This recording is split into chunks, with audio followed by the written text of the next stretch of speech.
Muy buenos días, sean bienvenidos a un nuevo episodio del Otro Rincón Podcast.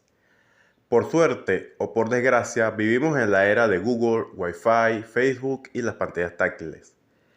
Las cosas han evolucionado de manera acelerada, incluso el béisbol, que se arrima a la ciencia de las probabilidades en perjuicio de corazonada y teorías obsoletas. Fue el martillo de Bill James el que empezó a dar golpes en el viejo muro, por lo menos los primeros golpes poderosos.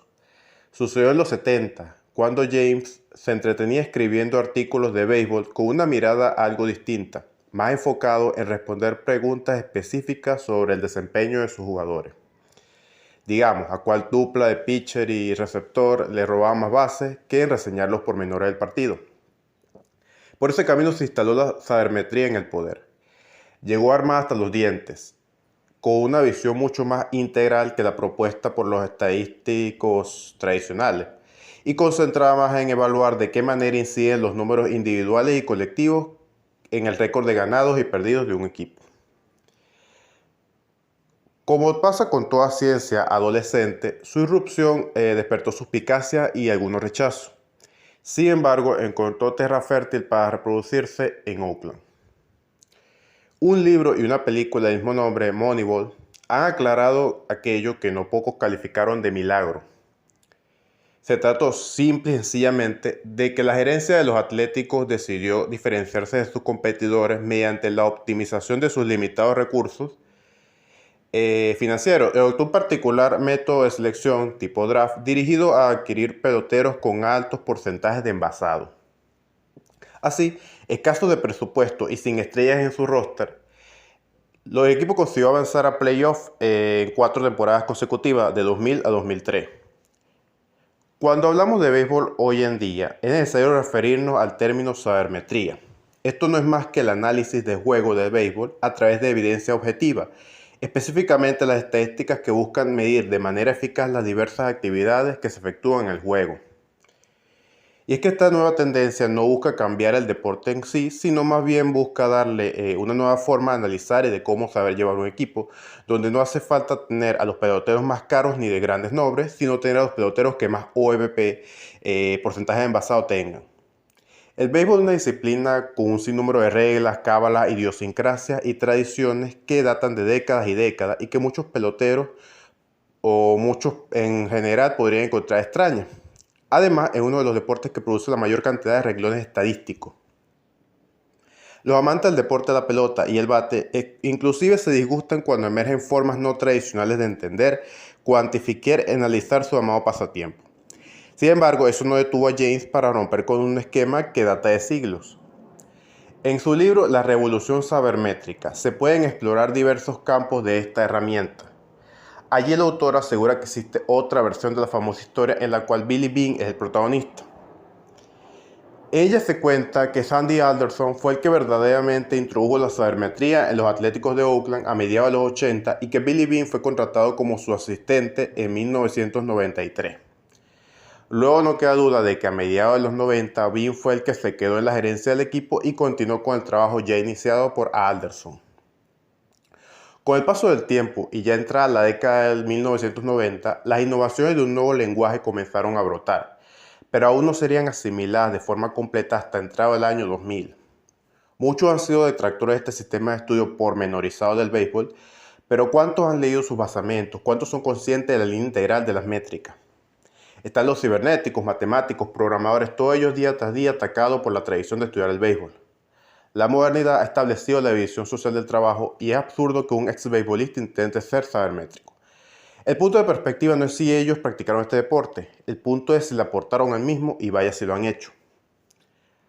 Alguien comentó que el muchacho que ayudó a Billy Beane a conformar un equipo en 2002 nunca había entrado en un campo de béisbol.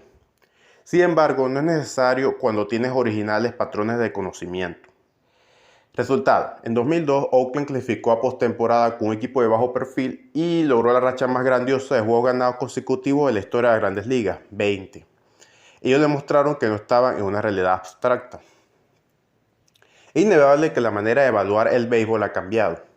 La corriente sabermétrica se ha convertido en la parte más importante de la toma de decisiones de varias gerencias de los equipos de Grandes Ligas. Ahora, todos los equipos lo usan. ¿Qué tanto han cambiado realmente las cosas? ¿Qué dicen los managers al respecto? Los equipos están enterados de esto. El punto de esto es precisamente conocer el alcance real de la sabermetría. El que pega primero pega más duro, y ciertamente esto fue lo que hizo Billy Beane con el uso de la sabermetría, llevando al equipo a 5 de 7 playoffs entre 2000 y 2006 con uno de los menores presupuestos de béisbol, como ya habíamos comentado. Bajo el liderato de Beane, los Atléticos armaron equipos competitivos con jugadores de poco renombre, en especial las escuadras 2002 y 2006. En la primera temporada, Oakland fue un equipo muy competitivo, pese a tener una nómina de $41 millones, en comparación con la nómina de 125 de los Yankees de Nueva York, por ejemplo. Y en 2006 los Atléticos eliminaron a los Mellizos de Minnesota en la serie divisional de la Liga Americana, aunque luego cayeron ante los Tigres de Detroit en la serie de campeonato. El impacto de la sabermetría ya se ha dejado sentir en las grandes ligas, pues hay múltiples equipos que han contratado gerentes generales y escuchas que aplican sus postulados a la hora de firmar jugadores. Cuando los Boston Red Sox cambiaron de gerencia en 2002, John Henry, su nuevo dueño, metió en el negocio del béisbol el arma responsable de crearle todos sus millones de dólares en bolsas de valores, el análisis estadístico de carácter profesional. Con el objetivo de acabar finalmente con la llamada maldición del bambino, se trajo al padre de la sabermetría, Bill James, y nombró a Theo Epstein como gerente general. Con ello, los Red Sox llegaron a serie de postemporada en 7 años en el este de la Americana y ganaron 2 series mundiales. Los integrantes del equipo de la película querían que Moneyball, rompiendo las reglas, fuera lo más auténtica posible, por lo que acudió a antiguos jugadores y reclutadores profesionales para asesorar al reparto. Entre ellos estaban Stephen Bishop, Royce Clayton, Nick Porrazzo, Darren Evert, Marvin Hort, todos ellos exjugadores profesionales de béisbol. Entre los reclutadores y entrenadores escogieron a Ken Matlock, Barry Moss y el legendario Phil Pote, que aceptó reunir al equipo. Hay una escena de la película que resume la filosofía sabermétrica. Es cuando el asesor del gerente del equipo le sugiere comprar victorias en lugar de jugadores. De la revolución de Oakland a la fecha, este modo de ver la pelota se ha convertido en el pan diario de la mayoría de las franquicias de grandes ligas, que cada vez apuesta menos a la intuición y el conocimiento empírico y muchísimo más a evaluaciones de índole científica. Un dato sobrecogedor. En 2004, solamente 2 años después de acogerse al modelo sabermétrico, los mismos Red Sox ganaron su primera serie mundial desde 1918. Olvídense los jugadores, que en su mayoría ni saben lo que es la sabermetría ni lo necesitan saber. Incluso los managers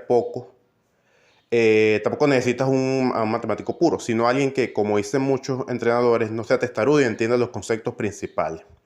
Pero desde su punto de vista gerencial, la sabermetría sin duda alguna es cada vez más importante. Así tenga el presupuesto de San Diego, los Dodgers, los Yankees o los Tigres de Detroit.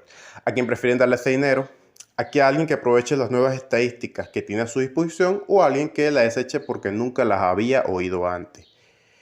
Debido a los cambios que esto provoca, la gerencia de los equipos tratan de seguir implementando este nuevo aspecto. De esta manera, los equipos han encontrado una nueva forma de desarrollar y aumentar la exactitud de las estadísticas estudiadas en el béisbol y de desarrollar al máximo sus respectivos equipos. En reflexión personal, creo que la sabermetría es un excelente complemento para el tradicionalismo estadístico. Pues bien, la obviedad de jugar a un pelotero por los datos convencionales, como son promedio de bateo, jonrones y carrera impulsada, o un lanzador por su efectividad, juegos ganados y ponches, representa poca dificultad. La sabermetría ofrece la apertura para calificar a jugadores que pueden resultar útiles en pequeños o grandes detalles. Interprétalo como guste, tales como la calidad que para ponerse en envasado, el rango de fildeo y el dominio de bateadores pasando en historial, zona de strike y pichos específicos, entre muchos otros. Todo esto porque los mencionados detalles, estimados escucha, son los que al final forman campeonato. Muchísimas gracias y que tengan un buen día.